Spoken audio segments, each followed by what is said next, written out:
Let's review how to use the accidents accordion on the vehicular page of Toolkit.law. Select the Self section, then the Vehicular page.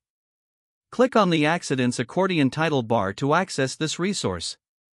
Here you'll see clearly organized sections including driver, vehicles, law, accident, and towing.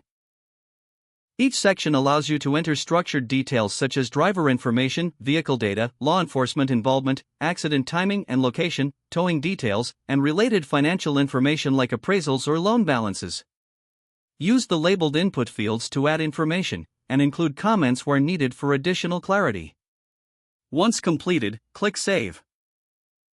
Your entry will immediately appear in a data box below, where you can edit, download, delete, recycle, undo changes, or share the information securely through generated links.